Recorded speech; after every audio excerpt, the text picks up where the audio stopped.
Assalamu alaikum everyone. My name is Rafi Rashdi. I am the producer of Bacha Begum and you're watching me on Something Hot.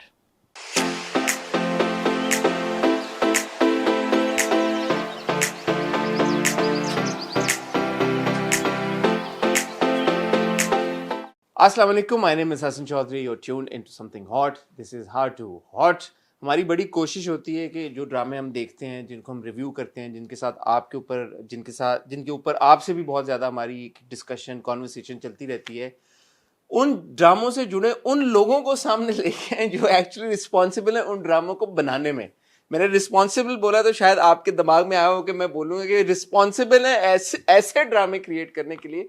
But to be very honest and frank, हमारे यहाँ ऐसे भी ड्रामे बन रहे हैं जो कि रूटीन से हटके हैं, जिसमें थोड़ा सा रिस्क लेने की कोशिश की जा रही है। ऐसा एक ड्रामा था बादशाह बेगम, और हमारा क्रिटिक और क्रिटिसिज्म असाइड, आई थिंक मैंने और आमना ने ये बात बड़े खुल के इसका इजहार भी किया है कि बादशाह बेगम को इस बात का ज़रूर क्रेडिट जाता है कि उसने स्क्रीन को ब्रेक करने की कोशिश की।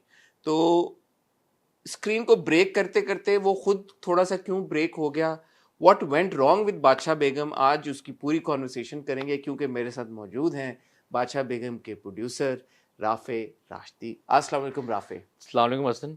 Thank you for the lovely introduction. And it's a pleasure कि आपने जो है ना इसको कवर भी किया, 31 हफ्ते इस पे बातें भी की, तो मैं तो इसको एक सपोर्ट समझूंगा, सपोर्ट मैकेनिज्म। जिस तरह अगर हम अलग कोशिश करते हैं तो उस तरह जो हमारे क्रिटिक्स होते हैं या रिव्यू करने वाले इंडिविजुअल्स होते हैं, वो भी अगर इसको अपने रोस्टर पे लेके आएंगे तो हमें उससे मोटिवेशन मिलती है, क्योंकि हमें सीखने को मिलता है। तो इसको तो मैं बिल्कुल कमेंडेबल बोलूंगा कि इसके साथ जो भी समथिंग हॉट नहीं किया वो जस्टिफाइड था। मैं इससे पहले कि हमारी ये कॉन्वर्सेशन शुरू, राफे विद योर परमिशन, मैं राफे को बहुत क्रेडिट देना चाहता हूँ ऑन कैमरा, और आप तक ये बात पहुँचाना चाहता हूँ कि 32 हफ्ते हमने जो बादशाह बेगम को रिव्यू किया, और मुझे लगता है कि बीच में हमने कुछ बहुत स्टर्नली भी कुछ बातें की और उसको बड़े जोश के साथ क्रिटिसाइज़ किया, कुछ हार्ड बातें भी उसके बारे में बोली, हार्ड हिटिंग बातें भी बोली। बट मैं आपको यकीन दिलाता हूँ कि राफे ने कभी भी फ़ोन करके ये नहीं बोला कि आपने ये बात क्यों की। Rafe has always been very warm, he is always been very kind and very accommodating of the critic. ये नहीं मैं कहूँगा कि उन्होंने हमारे क्रिटिसिज्म को अपनाया, उन्होंने क्रिटिक समझ के उसको लिया, और ये एक अच्छे फिल्म मेकर की, ड्रामा मेकर की, प्रोड्यूसर की, क्रिएटिव आर्टिस्ट की एक अच्छाई है कि फीचर है और क्वालिटी है कि जब भी क्रिटिक आए आप उसको उसमें से बेशक वो ब्रश ऑफ कर दें वो चीज़ें जो आपको नहीं पसंद आई या जिससे आप डिसएग्री करते हैं, बट उतना उस क्रिटिसिज्म में से हिस्सा जरूर रख ले जिससे आपको समझता है कि आप अपने अंदर कोई इंप्रूवमेंट ला सकते हैं। So thank you Rafe, thank you for that. अब मुझे ये बताएं, हम आते हैं अपनी जो असल कॉन्वर्सेशन है उसकी तरफ, but rough little bit about your background for those who don't understand और who don't know where you coming from. I guess many people don't know where I am coming from. मैंने जी 2017 में गरीबाना film बनाई थी थोड़ा जिले के नाम से। मुझे शौक था, पैशन था इस इंडस्ट्री का हिस्सा बनने के लिए। I was coming from inexperienced background, और बट माशाल्लाह इलस्ट्रियस पेरेंट्स।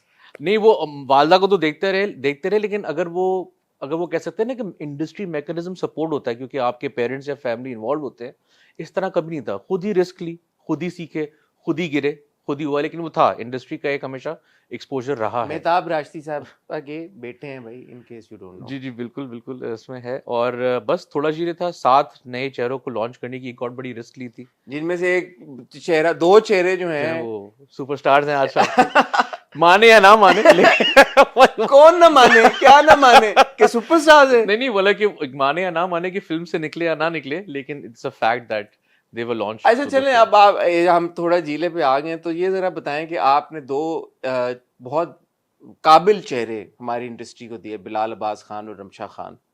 तो ये आपने स्काउट इनको किया था पहले से, वो कैसे आपने ढूंढा इनको, ये जरा बताएं ना, आज कहानी ये बताएं आप हमें। मैं असल में जो मैंने फिल्म पढ़ी थी कि फिल्म का जो स्काउटिंग होती है उसका प्रोसेस क्या होता है, मैं बिलीव करता था कि फिल्म सिनेमा का जो पर्दा है उस पर फिल्म स्टार्स जो है वो अलग होते हैं और उनका पर्सोना अलग होता है जी। तो कोशिश थी कि भाई एक तो नया टैलेंट और फिल्म स्टार्स क्रिएट किए जाएं।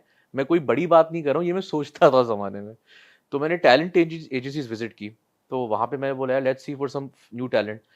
बिलाल से मेरी मुलाकात हुई थी क्यू टैलेंट पे, एक वहाँ पे एजेंसी थी।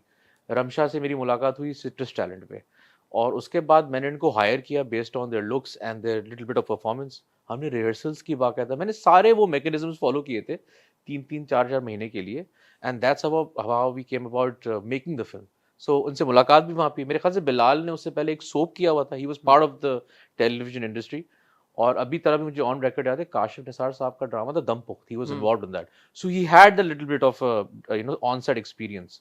Ramsha was very raw. I think other than commercials, she hadn't done any acting per se. So I would say that was the first entry into the, I think. But for the rest as well, someone was modeling, someone had come in commercial. लेकिन सारा raw talent था जो हमने उठाया था talent agency से, and that's how I went on it. You'd written it, you'd produced it, you'd directed it. Pretty much.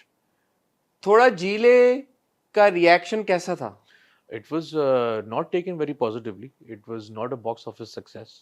It was open to a lot of criticism. It was taken perceived negatively. मतलब इसका response अच्छा But नहीं why? What did you think happened? यार लोगों ने बोला कुछ technical मसले थे। आपको क्या लगते थे? हाँ हाँ, मैं एग्री करता हूँ इस बात से। हमारे पास उस टाइम पे इतनी सारी रिसोर्सेज अवेलेबल नहीं है फॉर इंडिपेंडेंट फिल्म मेकर की चीज़ों पे जाए। अभी भी हमारी फिल्में बाहर जाती हैं साउंड के लिए, पोस्ट प्रोडक्शन के लिए। हमारे पास इंडस्ट्री मैकेनिज्म नहीं कि मैं कौन से सीनियर के पास कोई गाइडेंस लेता या एडवाइस लेता, ना एसोसिएशंस हैं ना गिल्ड्स हैं जिसमें मैंने बहुत शोर मचाया है। तो मेरे पास तो सबसे प्रोफेशनल लोग थे सेट पे थे, एक था मेरा क्रू और एक था पोस्ट प्रोडक्शन। बाकी सारी टीम हमारी नहीं थे, बच्चे थे, मतलब कि हम सब ने मिलके सीखा इस पे। सो मैं इसको एक्सेप्ट करता हूँ कि यार जो भी हमारी गलतियां थी उससे हम सीखे, उससे हम जो है बाउंस बैक करके कुछ एक्सपीरियंस देके अच्छी चीज बनाए। आइदर वे हमारी कोशिश थी वंस अगेन। और फिल्म इंडस्ट्री का norm, the distribution cycle, the exhibitors cycle, कि कितना मुश्किल है फिल्म बनाना पाकिस्तान के अंदर, रिटर्न्स क्या होते हैं, क्या ये रिस्क लेनी चाहिए, वो सब कुछ मैंने सीख लिया। बस अब कोशिश करेंगे जरा सोच समझ के दूसरी फिल्म बनाए। लेकिन थोड़ा जीले के बाद और बादशाह बेगम तक गैप आया काफी, और हमें ये सबको पता ही है कि Badshah Begum has remained your passion project for a long time. बिल्कुल। Initially it was meant to be made as a web series, एक कॉन्वर्सेशन चल रही थी बड़े अरसे से, फिर फाइनली हमने इसको ड्रामे की सूरत में जी देखा। बिल्कुल। तो ये थोड़ा सा हमें बादशाह बेगम के प्रोसेस के बारे में भी बताएं कि how did it come into being, and also थोड़ा जीले के बाद क्या विजन था, क्या चल रहा था, क्योंकि आई सपोज के कंटेंट बनाना तो आपने सोचा कि वो तो आपने करना ही था, राइट? अब आ गए तो आ गए, आ गए। तो what was happening during that time? या थोड़ा जीले में I went to losses, and when one goes in losses you can't make another thing very soon. या सो मेरे लिए उस वक्त अपॉर्चुनिटी थी कि यार मैं किसी तरह से या तो फिर कुछ काम करूं या तो फिर कुछ एक्सपीरियंस ले लूं। जितने भी लोगों ने मुझे फीडबैक दिया वो दिया कि यार you probably should get some experience before you jump in the field again. मैंने कभी भी टेलीविजन इंडस्ट्री में काम नहीं किया था। Used to make short film पढ़ता था, सीखता था। तो मुझे बहुत ज़बरदस्त अपॉर्चुनिटी मिली। I got hired at Momal productions as head of productions. वहाँ पे बहुत सारे अच्छे लोगों के साथ एक्सपीरियंस हुआ। वहाँ पे कुछ अर्निंग वापस हुई, बिकॉज अगर बंदे का लॉस हो गया है तो कुछ पैसे आना शुरू हो जाते हैं। तो किचन भी चला। अगर किसी को ये खुश फहमी है कि भाई money is growing, it's not, you know, I've worked hard wherever I have and I had to get back that money. Film की लॉसेस की वजह से मैंने फिल्म जो है कहीं मैंने एमिरेट्स में बेची, कुछ पैसे रिकवर किए, कभी कहीं मैंने कोई किसी चैनल पे बेची। सो इन दैट वे उस टाइम मेरी रिकवरी बहुत इंपॉर्टेंट थी कि मैं वो लॉस रिकवर करूँ। बस उसके बाद मूमल पे तकरीबन 1.5 साल काम किया। Sir what are some of the dramas that you, obviously Momal तो बड़े ड्रामे, मूमल प्रोडक्शंस, मूमल जुनैद काफी ड्रामे बनाते हैं। जी बिल्कुल। So what are some of the dramas that you were a part of? जैसे ही मैंने ज्वाइन किया था उस टाइम पे एक खत्म होने पे था और Angreza. Credit goes to the previous GM obviously for that. There was Ramsha का पहला ड्रामा था वो Ek Pal, directed by Furqan. Then we did Parchhai जिसमें मैंने मिनाल को लॉन्च किया था। मैं मानी बनना चाहती। वी डिड 2 टेलीफिल्म्स, यासर के साथ की थी, एक सोनिया के साथ की थी, बैंड ना बजेगा किया था यासर एंड हानिया के साथ। वी डिड जन मुरीद, we did Teri Meri Kahani, we launch Sahifa, Jabbar Khattak at that time. And Ikhtitam पे आगे मेरा आखिरी सीरियल था बांदी हमारा आखिरी था। वो भी काफ़ी एक Asma Nabeel had written the script, and वो भी बहुत ही एक अलग किस्म का फ्यूडलिज्म पे था। And after that I had resign from that time. फिर उसके बाद बादशाह बेगम।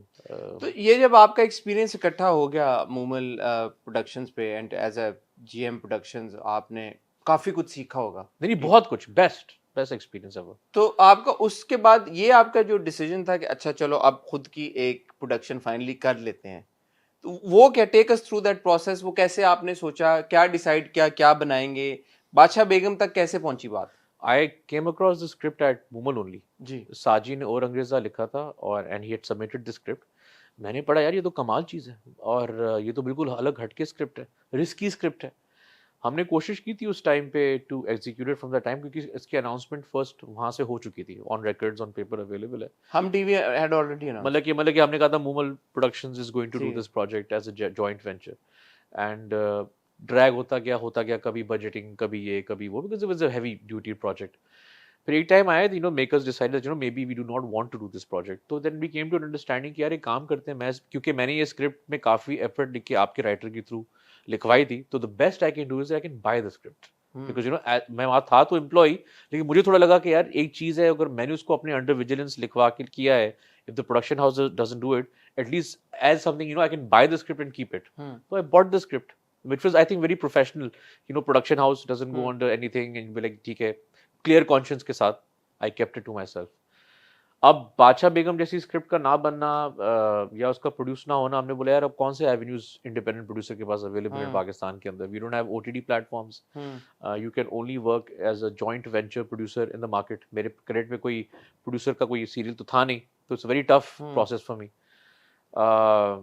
2019 का टाइम था, मुझे याद है, नई हुकूमत आई थी यहाँ पे हमारी, और ठीक ठाक किस्म के हमारे ऊपर वो लग गए थे कि भाई taxations and problematic things for producers, तो मुझे लगा कि ये मैं नहीं बना सकूंगा। And at that time I decided to leave Pakistan. मैं चला गया था कनाडा 2 साल करने के लिए, 2 साल काम करने के लिए, नौकरी। मैं बोले आई डोंट थिंक कि यहाँ पे मैं इंडिपेंडेंट प्रोड्यूसर होकर सर्वाइव कर सकूंगा। डिसहार्टेंड हो गए फुल? नहीं, डिसाइडेड नहीं हुआ। काम करना है ना, मतलब कि अगर एक चीज नहीं बन रही है as a career which I have chosen, यहाँ पे वो करियर का मुझे वो पाथ नहीं मिल रहा है, तो बंदी ने काम तो करना ही करना है। नहीं तो कनाडा, इसी से क्या किया आपने कनाडा जाके? नौकरी की, आईआईटी ज्वाइन किया वहाँ पे 6 महीने बैठ के। अच्छा। हाँ, I was working there, I join IIT local 711। वहाँ पे वो सिखाते हैं आपको भाई फिल्म मेकिंग क्या है, प्रोडक्शन क्या है। शुरू में मुझे उन्होंने मार्केटिंग कोऑर्डिनेटर पे रखा, वहाँ पे मैंने वो किया, वहाँ पे सारे वो फेल्ट द ग्राइंड, और फिर कोविड आ गया मार्च में। बट सॉरी, मैं आपकी बात, ये कितना जरूरी है कि जिस चीज में आप जिसको परसू करना चाहते हैं, या सीखें उसको, जहां जहां सीख सकते हैं, जैसे जैसे सीख सकते हैं, जो जो रिसोर्सेज अवेलेबल हैं उनको इस्तेमाल करके सीखें, घुसें उनके उसके अंदर। जब तक आप सीखेंगे नहीं, आप करेंगे कैसे? देखिए, वंस अगेन जो हसन आपने बात की ना शुरू में कि when someone gives you feedback, तो उस फीडबैक को सीरियसली लेना चाहिए, क्योंकि आप भी अपने एक्सपीरियंस से कोई फीडबैक दे रहे हैं, तो उसी फीडबैक को लेकर अगर मैं back to the drawing board गया हूँ, तो मैं सीख के ही चीज़ बनाऊंगा, उसके बगैर नहीं करूंगा। मुझे एक बड़ा अच्छा मशवरा दिया था किसी ने, don't do everything, don't produce, right, direct, edit, create something. कहते एक बहुत प्रेशर होता है। एक रोल जिसमें तुम्हें लगता है टाइम पीरियड के लिए which you think suits you the best, adapt to it and eventually move on to something else. अगर मैं डायरेक्ट भी करूंगा और प्रोड्यूस भी करूंगा, अगर मुझे खर्चे भी निकालने और मुझे फ्रेम भी बनाना है, दैट्स वेरी डिस्ट्रैक्टिंग। तो मैंने उस फीडबैक को बड़ा एक सीरियसली लिया। और सॉरी, मैं एक बहुत बात ऐड भी करूंगा कि आई एम वेरी थैंकफुल कि भाई ये अपॉर्चुनिटीज अगर मुझे मूमल प्रोडक्शन की तरफ से मिली या हम टीवी की तरफ से मिली, it was always a learning. बीच में तो मुझे एक और भी चांस मिला, मैंने तो 2 फिल्मों की मार्केटिंग भी की थी, पीआर डिजिटल, परवाज़ जुनून सुपरस्टार की। बिल्कुल। तो एक किस्म से मैंने हर कोई चीज सीखने की बड़ी कोशिश की, किया let's see how this industry mechanism works, and I am thankful to the veterans and our seniors जो वाकई में चांस देते हैं, but it's up to the individual कि अगर आप लेना चाहते हैं वो एक्सपीरियंस तो जरूर लें। बड़े लोग आपसे डिसएग्री करेंगे कि चांस ही नहीं देते। नहीं, चांस, बड़े लोग राफिक डिसएग्री करेंगे कि नहीं। चांस लेने के लिए पेशेंस बहुत चाहिए। पता है, अब मेरे पास आते हैं मैसेजेस एक्टर्स के, हमें चांस नहीं मिला, हमारी कोई सुनता नहीं है। मैंने बोला यार बात सुनो, अगर आपके अंदर इतनी पेशेंस नहीं कि अगर आप 2 घंटे ऑडिशन रूम के लिए इंतजार नहीं कर सकते, दैट्स प्रॉब्लमैटिक। सबसे बड़े से बड़ा स्टार किसी न किसी जमाने में एक एक्स्ट्रा था, सपोर्टिंग बन के आया, लीड बन के आया। एक स्ट्रगल तो होती है ना, मतलब कि कोई एक्टर ऐसे तो नहीं पहुंचा है। जब तक आपका एक्सपीरियंस नहीं होगा तब तक आप कैसे आप सीखेंगे। आप वो लक है कि ओवरनाइट छक्का लग गया आपका, but nothing comes without experience. So ये मेरा बिलीफ है। ये तो बात आपकी बिल्कुल ठीक है। बैक टू बादशाह बेगम आ जाइए। बिल्कुल जी। इसका जो स्क्रिप्ट था, सुनने में फरहान ने मेरे इंटरव्यू में बताया कि पहले ये एक तरह से था, एक पर्टिकुलर एरा में सेट था, उसमें पालकियां थीं, घोड़े थे, एक certain probably during that time जहाँ पे during that era जहाँ पे feudalism was way stronger than it is today. आज भी strong है लेकिन एक time पे तो और ज़्यादा strong था. तो ये क्या बात वाकई में सच है? इसका स्क्रिप्टिंग पहले अलग तरह की थी, अलग एरा में था, कहानी अलग थी, इसको चेंज किया गया over a period of time तब से जब से ये आपके हाथ में आया है? राइटर ने इसको बहुत रॉयली ग्रैंडर के साथ लिखा था कि he wanted to showcase some sort of like if I can add घोड़े होंगे, ये होगा, स्टेबल्स होंगे, एरा भी अलग था, एरा सेम था, यही एरा था. There was present times, present time, there was never past का कभी चक्कर ही नहीं था, प्रेजेंट टाइम का था. बट देन अगेन वो एक्सपोजर जो हम रूरल जाते हैं वो हमें बताना पड़ा. मैंने बोला भाई इस तरह का नहीं है चक्कर, मतलब ये पालकियां या घोड़े या वगैरह वगैरह. No feudal is riding a horse and going and checking around. हम गाड़ियों में, लैंड क्रूजर्स में, अपने वीगोज में इसी तरह से वो चल रहे होते हैं. हाँ. या मैक्स अगर हारी भी जा रहे होंगे तो अपने बेचारे वो हाँ. गधे गाड़े भी जा रहे होते हैं. मगर इस तरह का नहीं है चक्कर. इसको जरा सा हम इसको स्टोरी वाइज इसको करेक्ट कर लेते हैं. तो वो चक्कर ही नहीं था, हमने चेंज करवाया था कि पालकी वालकी में नहीं है. यार आप मुझे बात बताएं, ज़ारा नूर अब्बास जो है पालकी से उतर रही होती है अगर उसके अंदर पार्किंग लॉट में. नहीं मेरा अच्छा ये आप thank you for that clarity because I have always thought कि वो टाइमलाइन भी फर्क थी. नहीं, it was always the same. Timeline was always it was always current. ठीक है. है. It was always that would really confuse our audience. That was we I don't think it was, वो तो रेडी नहीं होती अगर उसको पास पे लेके जाते. अच्छा. पास का फ्यूडलिस्टिक बैकग्राउंड भी अगर आप देखें सिंध का या अगर पंजाब का कहीं का भी, तो उसमें बड़ा फर्क है. मतलब कि it's very normal, very simplistically based. Sardar Nizam होता है, लोग आते थे, बैठते थे, लोगों से मिलते थे, वो पंचायत होती थी. It's the same. There was no probably उनकी जो पावर की रीच थी वो शायद स्ट्रॉन्गर थी या एक बड़े कस्बे के ऊपर या बड़े लैंड के ऊपर या बड़ी जमीन के ऊपर थी, एक्सटेंसिव थी थोड़ी ज्यादा. जिनकी वैल्यू या जिनकी फाइनेंशियल नॉर्म्स बहुत स्ट्रांग हैं या जो लग्जरियस हैं, जो भी हैं, वो अपने शौक जो है वो अलग तरीके से एक्सप्रेस करेंगे. But then again it is not displayed over people. I mean it is pretty simple. If you look at all the leaders या जो गादी नशीन होते हैं, आपकी इतनी सारी वीडियोस जो वायरल होती हैं वो बैठे होते हैं और लोग उनके सामने बैठ के उनके साथ हाजिरी दे रहे होते हैं. So it's never the way it is, subjected. So would you say the soul of Bacha Begum has always remained the same? The premise of Bacha Begum, जो essential उसकी premise थी, जो कहानी थी, क्योंकि आप वेब सीरीज भी बनाना चाह रहे थे, ओवर अ पीरियड में कास्टिंग के बड़े चेंजेस हुए, तो उसके साथ साथ स्क्रिप्ट में बड़ी हद तक चेंजेस हुए या छोटे मोटे चेंजेस होते रहे? अब वेब में अगर आप मेरे को बोलूँगी, जो फर्स्ट सीन था समन अंसारी वाला जिसमें प्रेग्नेंट औरत की जो टांगें तोड़ी जाती हैं, अब वो अगर हम वेब पे उसको हम थोड़ा सा एक्सप्रेस करते तो हम वो सीक्वेंस दिखाते, क्योंकि हमारे पास कोई रोकने वाला होता नहीं. जब आप उसको टेलीविजन के मीडियम पे लेके जाते हैं, यू कांट शो दैट. सही. तो हमने उसको थोड़ा सा अलग, तो जो जितना वायलेंस था वो हमने बिल्कुल टेम डाउन किया, वरना वो हम दिखाते कि बाकायदा अगर यासिर ने उस बच्चे के ऊपर गाड़ी चला दी तो हम उसको दिखा सकते थे. या if any infant which he buries in the thing which are very very heart breaking scenes, वो वेब में आपको मिल जाता है.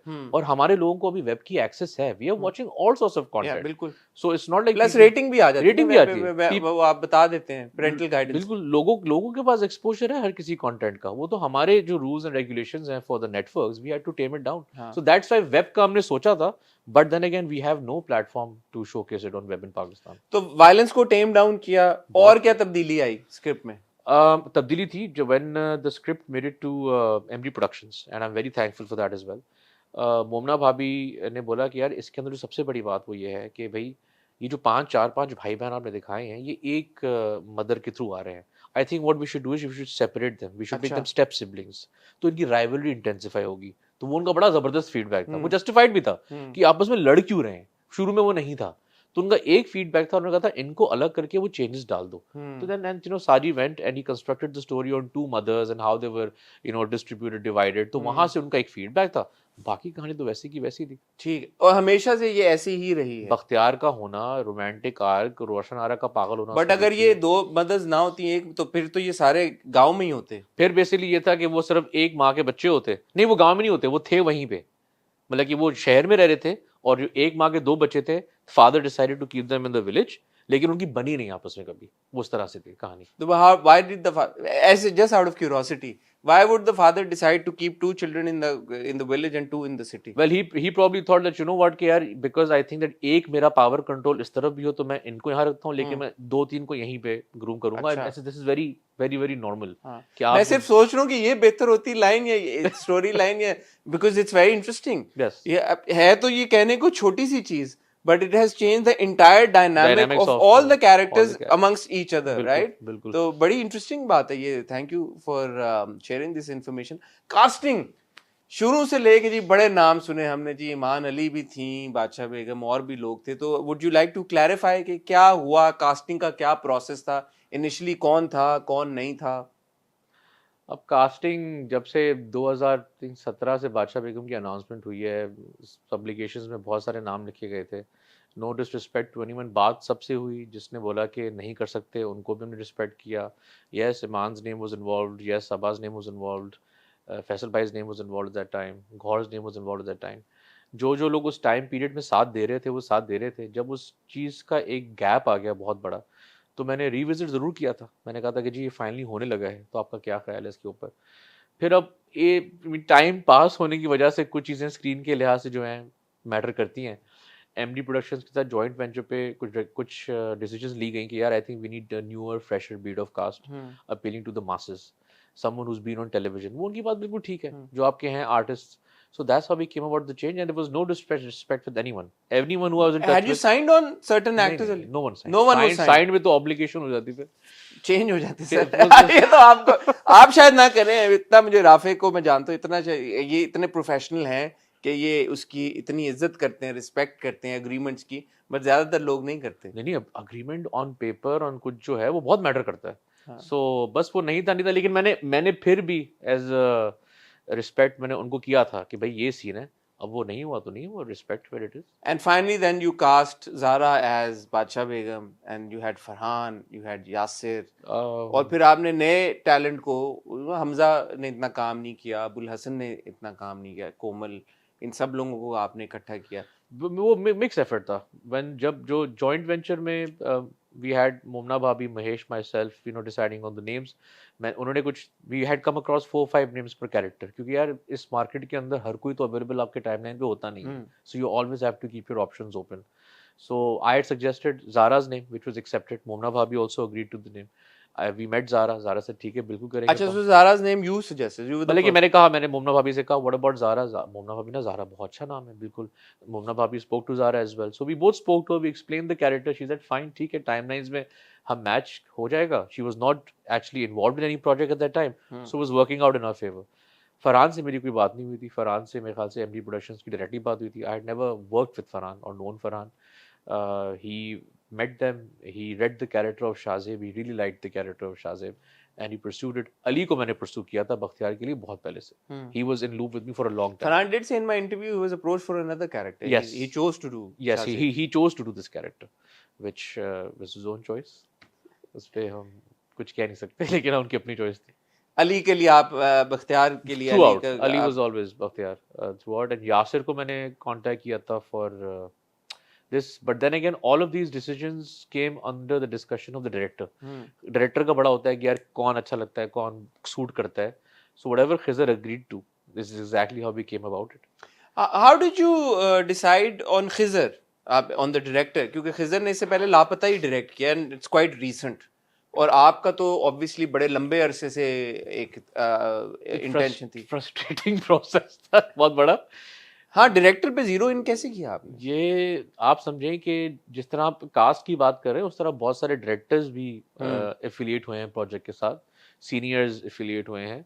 कुछ नए बताएं ना, लोगों को बड़ी क्यूरियोसिटी है यार बादशाह बेगम को. यार बहुत पहले मैंने, अब छुपाने वाली बात नहीं है, I spoke to Sarmad Khusro very long time. अच्छा. हाँ, वो बहुत पहले मैंने कहा था. Was he interested? Yeah, he was basically totally done with serials. The last I spoke to him, he was like, यार मेरे अंदर नहीं है हिम्मत, मैं ये 26 30 करूं, मुझसे 4 एपिसोड करवा दो, मैं रेडी हूं. मुझसे नहीं, आई don't know whatever, like he was saying. मैं बोला सरमद भाई ये अच्छा आप है उस टाइम पे होंगे किसी उसके अंदर. मैंने और किससे बात की होगी from the senior side. Farooq Rind was अच्छा। also Farooq Rind was approached at that time because वो मूमल के टाइम पे था बिल्कुल। एंड फारूक भाई ने मुझे बोल दिया था कि यार गांव वाली स्क्रिप्ट्स मैं इस वक्त नहीं कर रहा हूँ। उनकी स्पेशलिटी बड़ी बाय द वे, अगर हाँ। आपको पता है कि गांव की और इस तरफ जो है he does it flawlessly, but he was in the mood to do something else, he wanted to stay in the city side, हाँ। Respected. We came towards Hum TV side and Hum TV side पे 3-4 directors के नाम आए, तो मुझे कहा गया था कि यार ये इनका जॉनरा नहीं है, इनको आप अप्रोच नहीं कीजिएगा। फिर मेरे ख्याल से हम आए थे खिज़र पे, खिज़र का हमें रिकमेंड किया गया, हमारी खिज़र से मीटिंग हुई। सो खिज़र वाज डूइंग लापता फॉर हम टीवी। मैं उस वक्त 99% माइंड बना के बैठा था कि खिज़र भी बादशाह बेगम को मना कर देगा। जिस तरह से मुझे रिजेक्शंस मिली थी, मुझे लगा था कि क्यों, यार वैसे वजह क्या है, डायरेक्टर्स क्यों हाथ नहीं डाल रहे थे? यार आई विश आई न्यू, मतलब कि मुझे कोई बोल देता कि स्क्रिप्ट फ्लॉड है, चलो मान लिया। मुझे कोई बोल देता कि यार ये हमें नहीं करना, लेकिन मुझे कभी कोई कंक्लूसिव नहीं किसी ने मिला। नहीं जवाब दिया। मुझे वो नहीं मिला, मतलब कि भाई चलो जॉइंट वेंचर है, वी वर्किंग विद एन इदारा, या तो फिर मुझ में फेथ नहीं था, मतलब कि आई डोंट नो, शायद ये था कि यार ये नया आया है, पता नहीं क्या कर देगा ड्रामे के साथ, आई don't know what the mindset of people is, लेकिन मैंने कहा था कि इसको करना है, अच्छी तरह करना है। सो मुझे आज तक नहीं पता चल रहा था कि वो क्या है, क्या चक्कर है, कौन सा डायरेक्टर, कौन सा प्रोडक्शन हाउस, किसकी क्या गेम है, I don't know, but I approached everyone very professionally कि this is the project, how we have to do it. Khizr's name came very strongly referenced by Mona Bhabhi and Mahesh, and he had worked with them. He has been a very fantastic cinematographer. cinematographer, and मुझे respect Khizr की जो है ना वो इसलिए है कि इतना मुश्किल प्रोजेक्ट इतना मुश्किल प्रोजेक्ट, क्योंकि हसन पढ़ने में तो था, जब हम ऑन ग्राउंड उतना रेकी करने के लिए, तब हमें अंदाजा हो गया था कि यार हमने किस चीज को पकड़ लिया है। बड़ी गर्मी में आपने शूट किया, इंटीरियर सिंध में आपने शूट किया, इतने सारे एक्टर्स, उनकी डेट्स Ensemble को cast उनकी मैनेज करना, हाँ। मैनेज करना, उनकी डेट्स के मसले मसाइल, हाँ। वाकई में अगर मैं कहूँ कि it was a nightmare to manage all of this, तो शायद गलत नहीं होगा। बस ये था, अल्लाह का शुक्र है कि we were able to get their attention together. ensemble cast में सबकी डेट्स मैनेज करना can be very very hazardous, a nightmare as I said. Nightmare.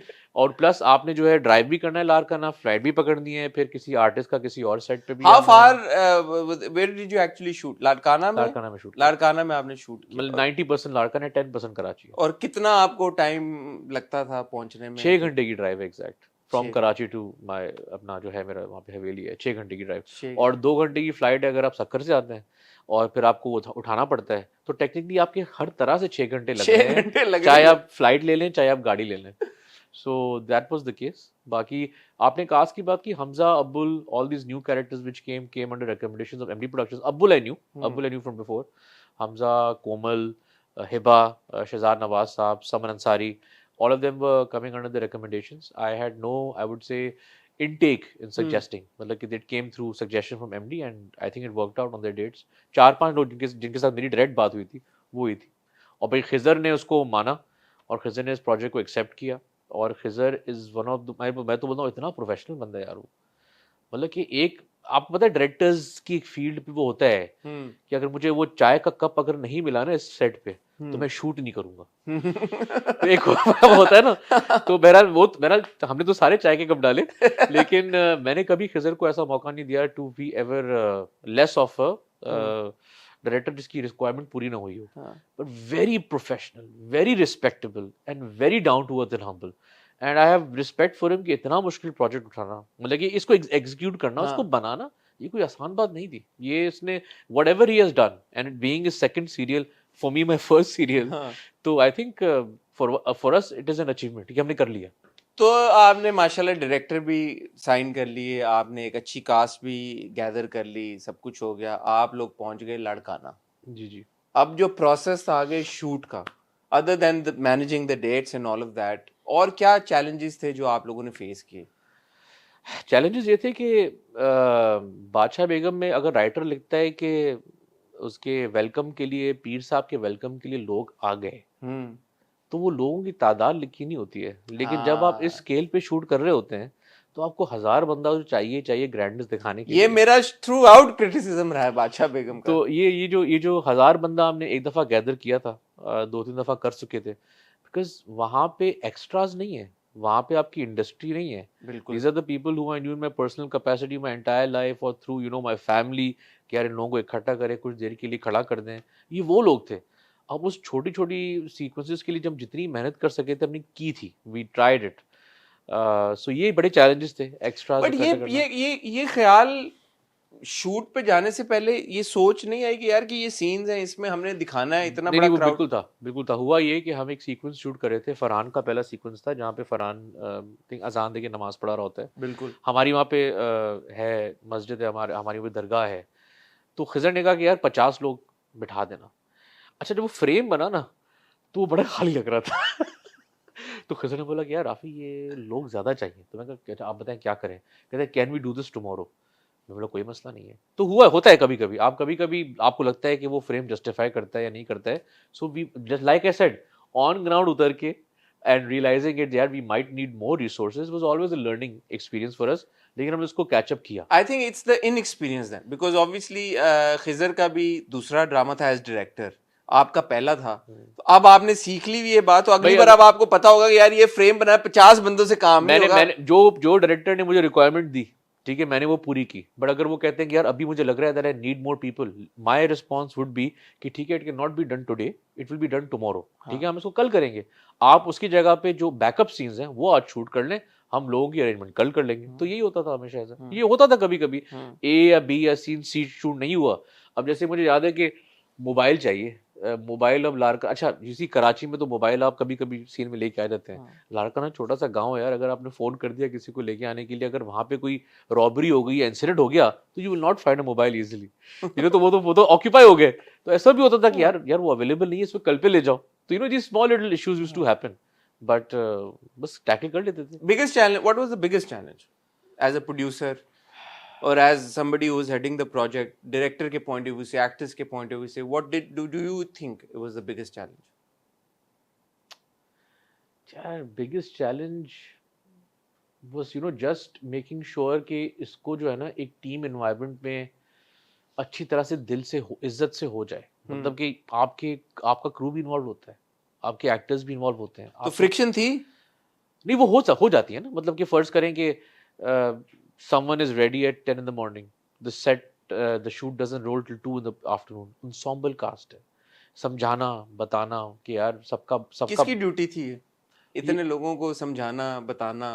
असल में तो जो लिनेज होती है आपकी, वो एसोसिएट डायरेक्टर जो होता है वो करता है भाई आर्टिस्ट को तैयार करना। ठीक है, मेकअप आर्टिस्ट आपको एक दिया जाता है, बारी बारी सबको तैयार किया जाता है।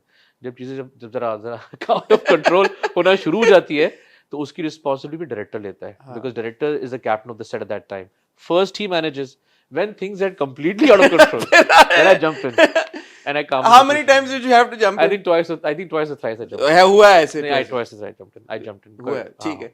I mean it's great that you're actually admitting and you're saying नहीं I did because उसमें जो है उसमें आपको जो है दो साइड्स की कहानी सुननी पड़ती है और आपको काम डाउन करना पड़ता है। और ये सेट के फ्लेयर अप्स हर जगह होते हैं। ये हर मुल्क में होते हैं, हर मुल्क में होता है, हर इंडस्ट्री में होते हैं, खाली पाकिस्तान में। मैंने अपने डायरेक्टर को या अपने आर्टिस्ट को एक चीज कही, मैंने बोला देखें आप ये जो जिस सेट पे परफॉर्म कर रहे हैं ना, ये फ्लेयर अप कर रहे हैं, ठीक है, पहली बात तो ये मेरा घर है, ठीक है, पहली बात तो ये मेरा घर है, ठीक है, यहाँ पे कुछ मेरे मुलाजिम भी हैं, कुछ मेरे जानने वाले भी हैं। मैं कहा ये यहाँ पे जायज़ नहीं कि आप वहाँ पे इस तरह से कोई टैंट्रम फेंके जहाँ पे this should be some bad negative energy going. मैं कहा दूसरा ये कि फ़ायदा नहीं है, मतलब कि इस चीज़ को आप क्लोज डोर्स में रिजॉल्व कर सकते हैं।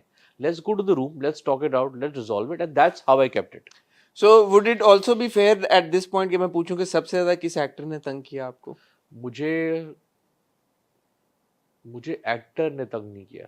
अच्छा, मुझे किसी एक्टर ने तंग नहीं किया? मुझे एक्टर ने तंग नहीं किया। किसने तंग किया? यार ज्यादातर तो वो जो हमारे एक्स्ट्रास नहीं पहुंचते थे टाइम पे। एक हमारे पास सीन था जहाँ पे एक हमारे पास मौलवी साहब था एक्स्ट्रा जिसको आना था।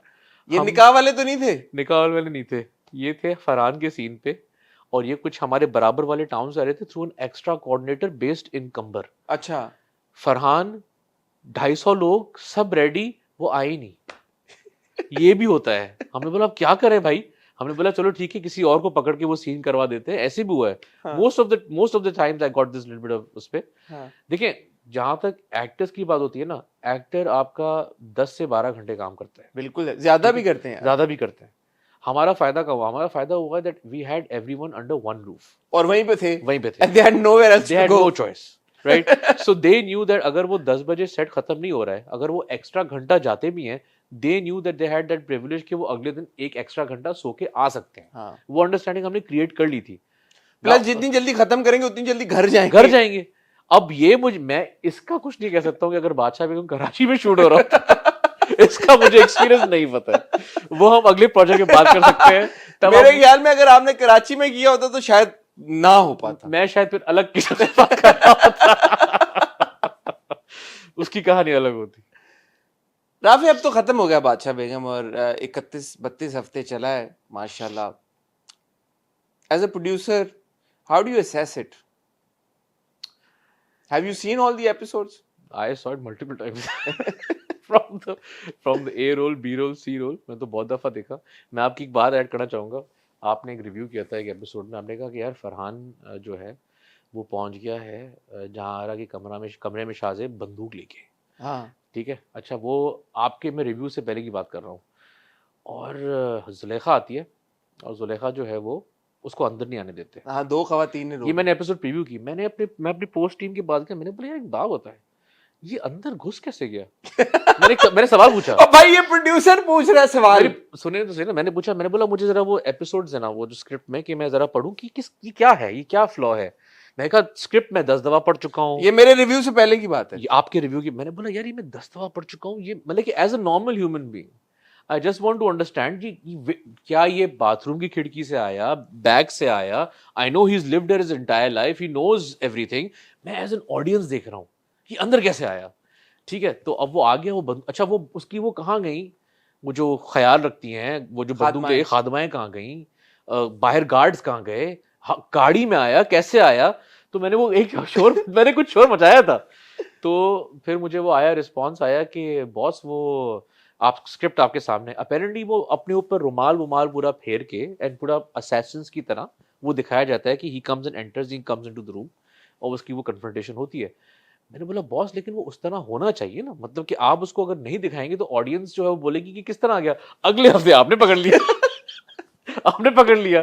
तो वो बात जो थी ना, वो ऐसा नहीं था कि वो फीडबैक में नहीं देता था, लेकिन जो चीज एक दफा शूट होके बन चुकी उसको मैं कुछ कर नहीं सकता था।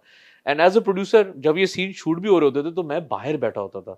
मैंने अपनी टीम को वो राइट्स दिए हुए थे कि आप उसको शूट करें। आपने नहीं इंटरफेयर किया? मैंने स्क्रिप्ट पकड़ के यार अच्छा ये, मैंने कभी क्योंकि you're a creative person, you're a director yourself, you're a writer yourself। मैंने कब देखे वंस अगेन ये आई थिंक मैं किसके साथ किसी से बात कर रहा था, हर किसी को अपनी जेडी जस्टिफाइड है। ठीक है, मैं हूँ प्रोड्यूसर, एक डायरेक्टर है, एक राइटर है, एक एसोसिएट है। हर किसी को अपने काम के पैसे दिए जा रहे हैं काम करने के लिए। But you remained on set through out. I was on set through out. मैं मतलब कि अगर ये कमरे में शूट कर रहे हैं तो मैं बाहर बैठा होता था, ये लाउंज में बैठा होता था। वो वाले प्रोड्यूसर हैं जो कि हैं हैंड्स ऑन लेकिन इंटरफेयर नहीं कर रहे। इंटरफेयर में किस बात करूंगा? अगर मुझे डायरेक्टर के साथ हर फ्रेम पे बैठ के उसको गाइड करना है तो फायदा ये करो ये करो ये करो, तो वो मुझे बोलेगा भाई आप कर ले। वही बात है ना, जहां जहां मुझे फीडबैक लगा मैंने दिया। मैं आपको एक और मिसाल देता हूँ, सांप डसने वाला सीन। सांप जब से जहारा को डसा, नॉर्मल सर्कमस्टेंस में पर्सन टू डाई इंस्टेंटली। जब वो सीन एडिट पे आया था तो मैंने दिया था फीडबैक। मैंने कहा था कि यार I think we need to trim it down because it's not possible कि वो जो है ना वो इतने देर तक बैठी हुई है, she is going to die. तो एंड इट वाज और फिर अस्पताल भी वो शहर में, तो it was taking very positively by Khizar Khan. नहीं आप बिल्कुल ठीक कह रहे हैं कि हाँ यार इसको जो है थोड़ा सा, लेकिन किया फिर भी वैसे ही कुछ था लेकिन देखें जिस तरह स्क्रिप्ट में लिखा हुआ था इसमें वो नहीं है कि हमने कुछ चेंज किया, हमने कुछ बदला। यार सज्जी से मेरी बात हुई, उन्होंने बोला कि बदली गई हैं। क्या बदला गया? आपको क्या लगता है? उन्होंने मुझे कही हैं बातें जो सज्जी का भी हम कोशिश करेंगे। अच्छा मैं इस बात पे आपको एक ऐड करूंगा। असल देखिए वो, और and going back to Farhan's session with you, group project बचपन में हमें सिखाए जाते थे। बचपन से हमें ग्रिल किया जाता है यूनिवर्सिटी के टाइम पे कि यार एक ग्रुप प्रोजेक्ट बनाए, आप 6-7 लोगों को एक साथ इकट्ठा बनाए, क्योंकि आपने एक ग्रेड लेना है। या तो फिर सबको एफ मिलेगा या तो फिर सबको ए मिलेगा। इंडिविजुअल्स को मार्क्स नहीं बांटे जाते हैं। तो यहाँ पे जो भी ओनरशिप आती है ना, सबको एक्सेप्ट करना चाहिए, कर लेनी चाहिए। नहीं कर रहे, सब नहीं कर रहे। Everyone is trying to salvage and try to say something कि नहीं यार लेकिन ये blame game इधर ये नहीं होना चाहिए। होना ये चाहिए कि आप एक प्रोजेक्ट का हिस्सा हैं, आपने दयानतदारी से रिस्पॉन्सिबिलिटी कबूल किया कि ये प्रोजेक्ट है। Everything which comes your way should be accepted as a group effort because everyone was working like a team. And when you are coming and saying कि everyone is so happy, because यहाँ पे ऐसे roles हमारे आर्टिस्टों को नहीं मिलते, वो वही टिपिकल कैरेक्टर्स, टिपिकल स्टोरीज चल रही हैं, तो फिर then if you are so positively perceiving it, then you should be part of the group rather than blame game. ये जो है वो उस पे Going back to my question, how do you assess it? So how do you assess now that it has finished? आपने एक दो examples तो बताई, बट ओवरऑल आप it could have been better, it could have been much. क्या lapses थे आपके हिसाब से? यार हमारे पास हो सकता है कुछ कमी पेशी हो गई हो, प्रोडक्शन की कमी पेशी हो गई हो, हमारे पास हो सकता है कि टाइम ना हो कि हम उसको उस तरह से शूट करते। कुछ सीन्स थे जो हमें कराची में शूट करने पड़े due to date restrictions, due to unavailability, due to on air dates, मतलब कि हमारी ऑन एयर डेट्स भी आ गई थी कि आपने ड्रामा ऑन एयर करना है, तो obviously for that we have to shoot the first episodes first and come back to it. March onwards Larkana is very hot to go back to in shoot to. हमें अपने expense पे ख्याल रखना पड़ता है, बजट पे ख्याल रखना पड़ता है, बार बार आना जाना भी नहीं हो सकता, बार बार नहीं हो सकता है, तो आई थिंक कुछ उसकी वजह से हो सकता है कि चीज़ें ऊपर नीचे हुई हो। मेरा राफे जो सबसे बड़ा कंसर्न रहा है बादशाह बेगम को लेके, एंड आई एम श्योर आपने रिव्यू देखे होंगे तो आपको पता ही है कि ये जो आपने जो जगह दिखाई है, जो आपने जो पीरापुर जो आपने एक ये दुनिया क्रिएट की है, इसमें ये लोग हैं जो गद्दी नशीन है, फरहान का किरदार, शहजाद नवाज साहब का किरदार, ये सारे बड़े बहुत पावरफुल लोग हैं, बड़े ताकतवर लोग हैं। मुझे हमेशा से ये एहसास हुआ एज अ व्यूअर देखते हुए कि इनकी ताकत ट्रांसलेट नहीं हुई है। क्या आपको लगता है कि ये सच है? अच्छा, मैं आपको बड़ा ये आपकी मैंने देखी, आपका फीडबैक था ऑन पीर शाह आलम्स कैरेक्टर। देखें, पीर साहब जो होता है ना, pir sahab is very powerful, in Punjab, in any area of Pakistan. First of all हमने इसको कभी भी रिस्ट्रिक्ट नहीं किया था, we did not want to target any ethnicity, race. तो आपने बोला नहीं कि सिंध के पीर नहीं है, हमने बोला कि this is a Pir, fictional town. According to the story, Pir Shah Alam was always a meek peer. He was not a strong peer. He had given up on the legacy of continuing because उसको नहीं रहना था वहाँ पे। ठीक है, जो इन सब के पावर यहाँ पे होते हैं वो जायज़ हैं, हमने उस पर ज़्यादा वो नहीं किया था, उसको हमने एक्सप्रेस नहीं किया, दिखाया नहीं था। जो बातें हुई, आपने गन वाले सीन्स की बात की, अपने हाथ वो गन साफ कर रहे हैं, ये कर रहे हैं, वो कर रहे हैं। Shahzad Nawaz as an actor is a very fond individual of guns, उनको गन्स बड़ी पसंद है। वो सेट पे लेके भी आए थे, कहते यार बात सुनो, हर किसी बंदे के हाथ में गन है, मैंने क्या किया? इस्तेमाल नहीं की उन्होंने, अनफॉर्चुनेटली जब करनी थी। नहीं, वो नहीं था। Throughout the script he was not shown as a very powerful strong headed pir. उसने वो कोशिश की कि मेरे बच्चे लेगेसी उसको नहीं, तो सुराफे हुआ कि क्या कि वो then it turned out to be a wannabe person who like wannabe power dominating और पावर शोइंग और power expressive person, you know what I mean. कि वो ऐसा लगा कि जैसे हमने ज़ारा के बारे किरदार के बारे में भी एक बार बात की थी कि यार कि अगर तो ये ताकतवर दिखाना चाहती है अपने आप को लेकिन अंदर से वीक है, तो फिर तो ज़ारा की बहुत अच्छी एक्टिंग है। लेकिन अगर वो अपने आप को ताकतवर दिखाना चाहती है और समझती भी है कि मैं बहुत ताकतवर हूं, फिर सही नहीं है। सही, बिल्कुल ठीक है, you know. So I think in that regard वो ज़ारा के किरदार में वो जो एक उसकी एक कॉन्फ्लिक्ट थी अंदर चलती हुई, वो समझ में आती भी है। बिल्कुल सही है कि यार कि उसको ला के शहर से ला के रख दिया और एक दिन वो उसको लगता है कि यार मैं ये कर जाऊंगी, मैं बादशाह बेगम बन जाऊंगी, एक दिन उसको लगता है मैं नहीं बन सकती। बट ओवरऑल घराने को देखा जाए, अगर पीर शाह आलम को देखा जाए, यार वो डायलॉग मुझे बार बार मैंने जिसको कोट भी किया यार कि फॉरेन ऑफिस तक में इनके मुरीद हैं, गवर्नमेंट में इनके मुरीद हैं, यहाँ हैं, तो फिर तो वो मीक पीर ना हुआ ना। हाँ, नहीं, आपकी देखें, जब पीरी मुरीदी पे हम आते हैं ना, बिकॉज एक्सपीरियंस वो रहा है, तो जब आप इंटरनल रूरल साइड पे चले जाते हैं, सो इस सिस्टम में कोई मुदाखलत नहीं करता है। मतलब कि अगर इनका इंटरनल मसला हो जाए, जो भी हो जाए, so no one dares to like mingle with their internal problem. जब आप शहर की तरफ आते हैं, अर्बनाइज्ड आते हैं, तो आपको जितने भी कॉन्टेक्ट्स होते हैं वो आपको अकोमोडेट करते हैं। ये शायद हमने वो शहर वाला एक्सप्लोर ही नहीं किया, हम ज़्यादा इस तरफ आ गए। पुलिस वाला भी इनका मुरीद था जो यहाँ पे आया था, वो तो कोई नज़र ही नहीं आया बाद में। अगर मैं हाइपोथेटिकली बात करूँ, अगर वहाँ पे रियलिटी में कोई फड्डा होता है, someone who's from that area is not going to mingle in their personal affairs. Obviously. बोलेंगे नहीं यार, इनका अपना मसला है, हमें कोई इसके अंदर कुछ भी नहीं करना है, तो वो वहाँ से हट गया। सो ये बात जायज़ है कि इनके अपने कॉन्टैक्ट्स होते हैं, they are powerfully connected, but they couldn't utilize their power because कौन आता है यहाँ पे अपना पीरापुर में आके इनका मसला हल करने के लिए? बोलता है भाई आपका अपना मसला आप खुद हल करो। आपके जहाँ पे जितने भी गांव के नहीं, बट गांव के लोग जो मुरीद हैं हाँ वो काफी लिबर्टी ले जाते हैं ना इनके साथ, मतलब कि अटैक करना शुरू कर देते हैं, पथराव शुरू कर देते हैं, तो इतनी पावर डायनामिक का फायदा क्या हुआ? आपके कहाँ हैं गार्ड्स? आपका स्क्वाड कहाँ पे है सारा? मैंने अक्सर एग्जांपल दी कि अब तो हमें ड्रामों में एक हीरो के पीछे डाले में 8 गार्ड्स को जाता हुआ देखते हैं, उसके पीछे रीवो जा रहा होता है और 8 गार्ड्स उसके साथ बैठे हुए हैं। तो ये किस तरह की भीड़ थे? क्या ये वो वाला इशू था एक्स्ट्रास वाला कि आप लोग नहीं अरेंज कर पा रहे थे? एक्स्ट्रास वाला नहीं था। जैसे एक सीन में अभी रिसेंटली पीरापुर की ये जो हवेली है इनकी, इट्स अंडर अटैक, और बादशाह बेगम खुद निकलती है बेचारी गन लेके, और 2 बंदे उसने फड़काए हैं। गार्ड्स कहाँ थे? सिक्योरिटी सिस्टम कहाँ है? इसका है ही नहीं, था लैप्स था, क्या था वो आप किससे पूछूं बताएं? अब तो आप ये भी नहीं कह सकते कि वो आप प्रोड्यूसर से पूछें या डायरेक्टर से पूछें। प्रोड्यूसर सामने बैठे तो आज पूछूंगा मैं। बादशाह बेगम में जो लोग गन्स लेके घूम रहे थे ना, सबको बहुत शौक हो गया था। असल बात ये है कि हमारे हाथ में गन क्यों नहीं है। हाँ। ठीक है, तो हमने बोला जी आपके सीन के अंदर नहीं लिखा गया है कि आपने गन पकड़नी है या आपने कुछ फायर करना है या आपने किसी भी करनी है। कुछ चीजें ऐसी थी, एक्टर्स की चाहत थी, कुछ चीजें ऐसी थी जो ठीक है, हमने राइटर को बोला कि कोई कंस्ट्रक्टिव प्लॉट बना के एक सीन डाल दो। One second, this can not come without the approval of the writer. ठीक है, जब ये बातें आई, आप शायद आए थे, हमने छोटा सा जीटी रखा था इस जमाने में, वहां पे लोगों ने बड़ा साजी को बोला था कि यार मत what about me, but what about me, but what about me, इसके हाथ में। तो उस समय चलो ठीक है मैं कुछ करता हूँ। And you are absolutely right about the part के इतना बड़ा गाँव, इतने बड़े लोग, बॉडीगार्ड्स कहाँ गए? वहां पे दंगल हो रहा है, वहां पे मतलब कि क्या कोई बॉडीगार्ड्स नहीं थे? और वहां पे जो फायरिंग हो रही है, then again you know sometimes you just have to please people. No, explain to me ना what exactly I want to know today. कोई तो होगा ना was at fault यार?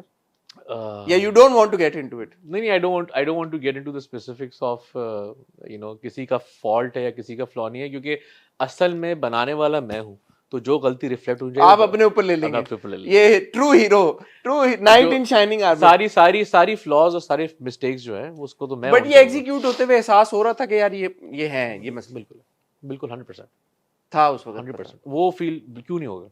ठीक है, सादे आदमी, अच्छे आदमी, खुद ही मैं गलती मान रहा हूँ, खुद ही एडमिट कर रहे हैं, तो आप क्या बंदा फिर और क्या ग्रिल करे या क्या बात? नहीं, आप ग्रिल नहीं ठीक है, मैं फेयर इनफ, अब आप एडमिट कर रहे हैं कि ये है लैप्स, तो मैं इस पे क्या मजीद इस पे कहूं? ठीक है भाई, आप मुझसे ये नहीं पूछ रहे कि दंगल पे जो थी वो हाकिम भी कहाँ थी, शाह आलम कहाँ था, सिर्फ वो खड़ा था, वो लोग कैसे गायब हो गए?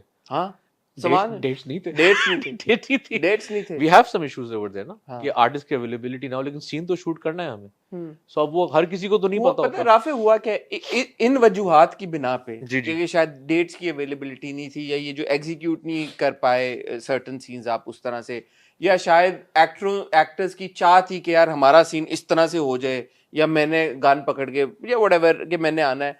उससे हुआ ये कि ऑडियंस ना किरदारों के एक्शंस के साथ कनेक्ट नहीं कर पाई। ठीक है, so a lot of times when as a viewer when I was watching, I would say the actions of certain characters do not make sense to me, कि यार कि ये जो अदाकार ये किरदार ये एक्शन ले रहा है, भाई ये इसकी वजह क्या है? ठीक है, इसकी रीजनिंग क्या है? आपको भी महसूस हुआ अक्सर औकात? देखिए, अगर मैं वापस जाता हूँ सिचुएशन पे कि ज़ारा का gun fight situation, to make it relatable, जब हम बैठे थे इस पे, हमने कहा था यार या तो फिर इसको फादर ने इसको ट्रेनिंग दी हो कि इसको गन चलाना आती हो। ठीक है, शुरू में एपिसोड 1 में वो अपनी बेटी को गन चलाना सिखा रहा होता है। हमने बड़ी कोशिश की थी कि हम किसी शूटिंग रेंज में जाके शूट करें। असल में वो आपको अलाउ नहीं करते हैं, ड्रामे कहते हैं नहीं, आपको लाइसेंसेस वगैरह बड़े फड्डे होते हैं। We couldn't execute it that way, but writer ने ये लिखा था कि इसको जो है ना अब इस तरह से शूट करें। कोशिश हमने की थी कि उसको जस्टिफाई करें, हो सकता है वो उस तरह ट्रांसलेट ना हो सका हो स्क्रीन पे जिस तरह उसको आना था। That was the major point, but everything was we tried attempted to the same point. बाकी आप मुझे अगर किसी स्पेसिफिक कैरेक्टर पे बोलते हैं कि इस तरह क्यों, तो I am happy to respond. मेरे तो सारे किरदारों को लेके, हाँ, मेरे तो सारे ही किरदारों को लेके, अब मैं किस किरदार पे करूं? अब मुराद का फॉर एग्जांपल, हर एक को पता था उसकी क्या असलियत है।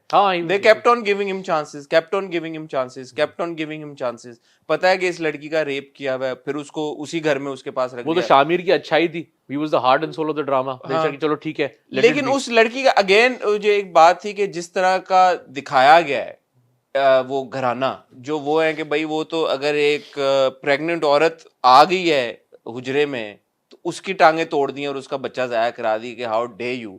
तो वो एक उस तरह के पावर डायनामिक के एक सेटअप में एक मुलाजमा जो कि उनके बेटे के सेक्सुअल असॉल्ट की वजह से प्रेग्नेंट हो गई उसको वो इस हद तक इज्जत देंगे कि यार उसको अपनी बहू बना लेंगे, वो सारा थोड़ा सा मुझे ऑफ पुटिंग लगा एक्चुअली। ठीक है, ऑफ बीट से ज्यादा ऑफ पुटिंग भी लगा यार कि वुड दैट ठीक है वो आपने एक तरह से वो जरूर दिखाया कि शामिर एक पढ़ा लिखा लड़का है, वो आया है positive aspect, one positive, positive, लेकिन हाँ। इतनी एक्सटेंट पे बहुत ही फरिश्ता नुमा इंसान था ना। अब वो this is exactly what was written in content, मतलब कि जो आप कह रहे हैं कि हमने अगर but did it concern you as a producer? No no it didn't, because हमने ये डिसाइड किया था कि भाई एक पॉजिटिव एस्पेक्ट इस पूरे सीरियल का है जो शामिर था, और उसने जो है कुछ स्टैंडर्ड या कुछ मेरिट पे चीज़ बनानी की, यार मुझे अगर चेंज करना है, अगर मैंने फैसला कर लिया है तो ठीक है, मैं सैक्रिफाइस करने के लिए कबूल करता हूँ कि भाई मैं मुलाजमा को उठा के भी अपनी मैं बीवी बना दूंगा, even if she is with illegitimately someone else's child. ठीक है, तो वो उसने प्रूव किया, वो just to she show was just being killed like a moment ago.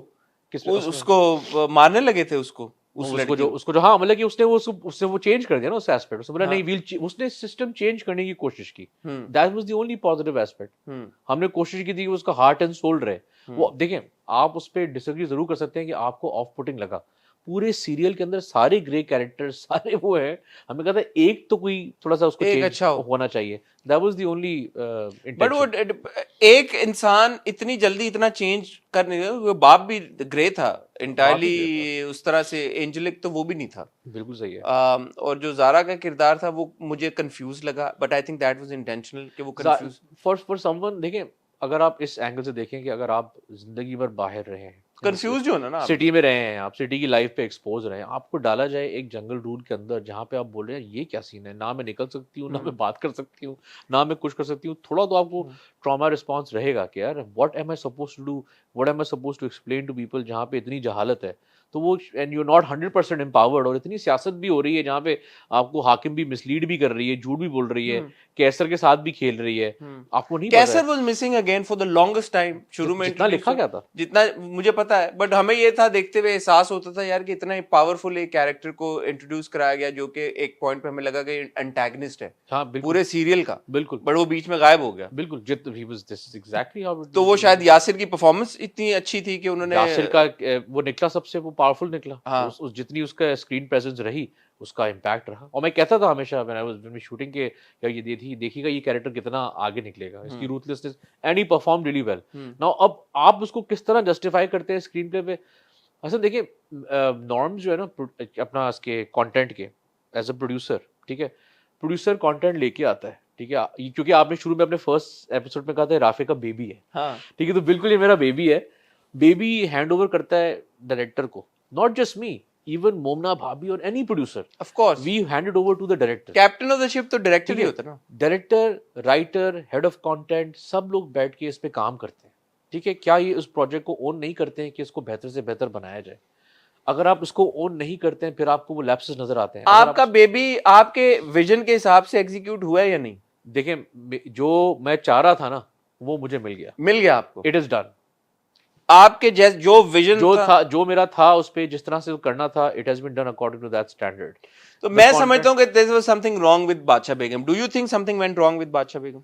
I think minus the जो आपकी क्रिटिसिज्म आई है, जो जिस तरह मैंने आपसे एग्री किया है दो तीन चीजों पे, अगर थोड़ा सा उसका वो हम उसको सही तरह से करते तो वुड बीन बेटर।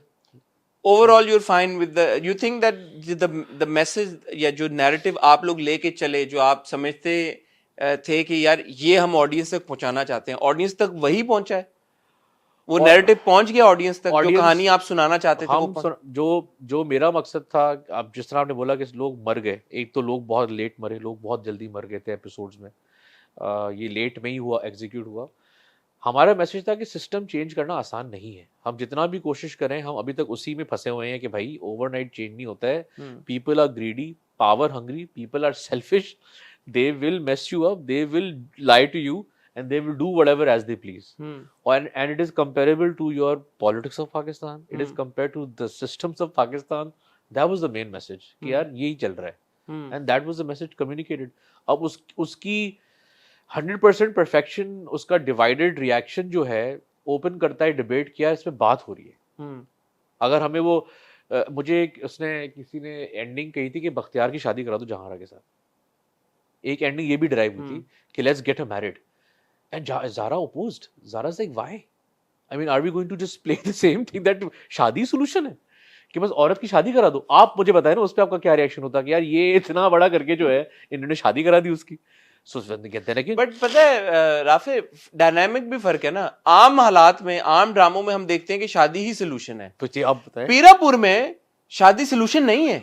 नहीं है शादी तो सर्कमस्टांशियल, जो आपने जो दुनिया क्रिएट की है उसमें बहुत फर्क पड़ता है। हाँ, बादशाह बेगम की एक्चुअली शादी हो जाना would have been an anomaly बाकी ड्रामों के मुकाबले में। बिल्कुल। तो इस केस में शायद हम कहते हैं कि हाँ यार शादी करा दी बादशाह बेगम की। हाँ, लेकिन वो नहीं हो सकी, जो अनाउंस हुआ हाँ वो मर ठीक है, गया, वो जो भी वो हुआ, नहीं हो सकी, रवाज नहीं हो सका हाँ उसका, वो नहीं हो सकी। बट अनोमली इस केस में तो अनोमली है ना, अनोमली है। तो आप उसको नहीं कंपेयर कर सकते। लेकिन वो भाग के कर रही थी, वो एंड में कर रही थी जब वो लिखा गया था। We had thought of couple of endings, but then again the self sacrifice aspect was making more sense that उसका कैरेक्टर जरा पावरफुल निकला। नहीं, आई थिंक अगर देखा जाए literally also on paper also, I think यही एंडिंग होनी थी। जो आप मैसेज जो आप देना चाहते थे, सिस्टम चेंज नहीं होता, और वो आपने दिया। सिस्टम एंड में भी नहीं चेंज हुआ, उसकी बेटी पैदा होती है और वो बादशाह बेगम ही। उसने बोला जो उसका कैरेक्टर था, अगर लोगों ने समझा शाहजेब का कैरेक्टर, उसने किसी भी एंगल पे आके अपनी गद्दी की ग्रीड को कम नहीं किया। बाप मर गया और वो बड़ा ट्रेडिशनल आदमी रहा है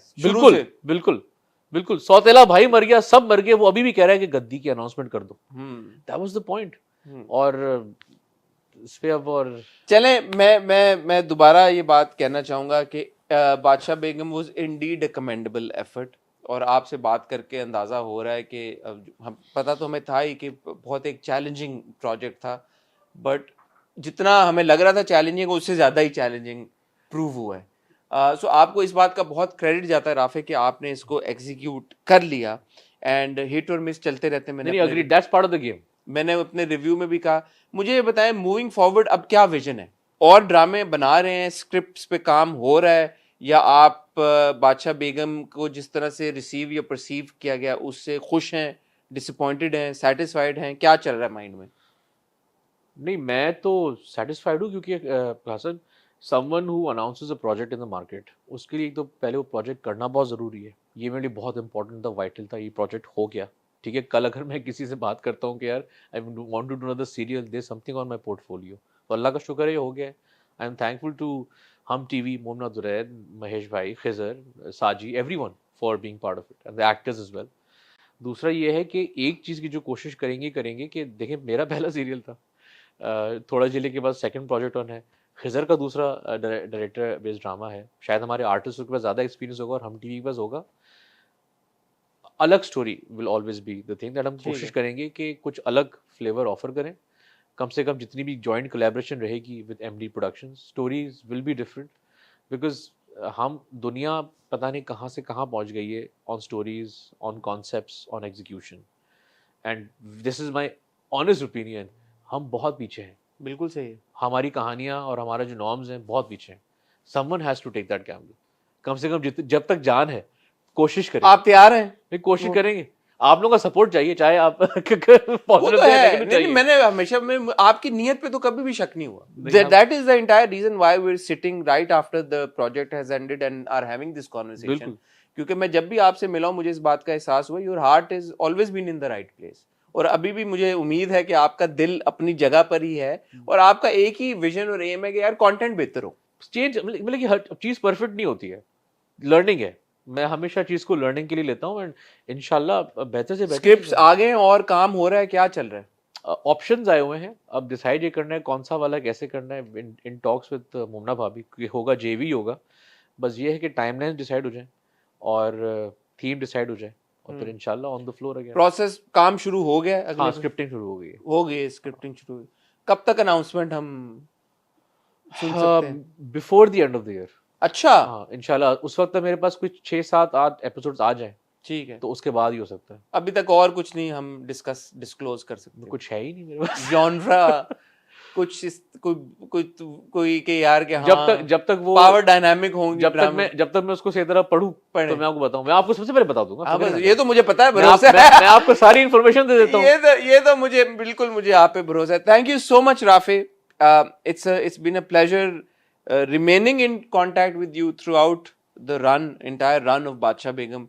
It's been an even more pleasure sitting here chatting with you about the project। और मुझे उम्मीद है कि लोगों के बहुत सारे जो सवालात थे बादशाह बेगम को लेके उनको भी बड़ी क्लैरिटी मिली होगी। एंड आई एम श्योर मेरी तरह लोग आपकी कैंडिडनेस को, आपकी ओपननेस को बड़ा अप्रिशिएट करेंगे। ये बड़ा इंपॉर्टेंट है आई थिंक कि प्रोड्यूसर्स आके और अपने प्रोजेक्ट्स को ओन करके बताएं जिन चैलेंजेस से गुजरे हैं। एंड आई थिंक उससे ये भी होगा कि audience will also have a softer corner, because हमारे यहाँ कंटेंट बनाना आसान नहीं है। लोगों को लगता है कि यार बड़ा आसान है यार, क्या हुआ, टक टक टक ड्रामे बन गए। नहीं होता नहीं होता। It's a process, it's a very strenuous process. नहीं, एंड इन दी मैं आपसे ऐड करूंगा, thank you for everything, for the immense support. हम तो सीखेंगे, हम एंड जो तरबियत मुझे दी गई है ना, सीखो बेटा, इसी से सीखो, इंडस्ट्री से सीखो और बेहतर होने की कोशिश करो, यही कर रहे हैं। I think that's the way forward. Once again आपको मुबारक हो बादशाह बेगम के लिए। फॉरमोस्ट एंड मोस्ट इम्पोर्टेंटली आपने एग्जीक्यूट कर लिया यार। ये आपने भी बड़ी अच्छी बात की कि सबसे पहली चीज तो एक प्रोजेक्ट अनाउंस कर दिया, उसको एग्जीक्यूट करो। वो बड़ी इंपॉर्टेंट, बातें ना करो। हाँ, वो आपने कर दिया, अब आपके पोर्टफोलियो पे आ गया। I think it was still think it was a decent effort, it was a commendable effort. And इंशाल्लाह विद योर सेकंड प्रोजेक्ट मुझे तो अब एक्सपेक्टेशन ज्यादा है, क्योंकि आप वो आदमी हैं जो सीखते हैं भाई, बातें नहीं करते, सिर्फ सीखते हैं। क्रिटिसिज्म से, क्रिटिक से, लोगों के फीडबैक से। मुझे उम्मीद है इंशाल्लाह आने वाला प्रोजेक्ट और बेहतर होगा। Wish you all the best Rafe. Thank you so much. Thank you.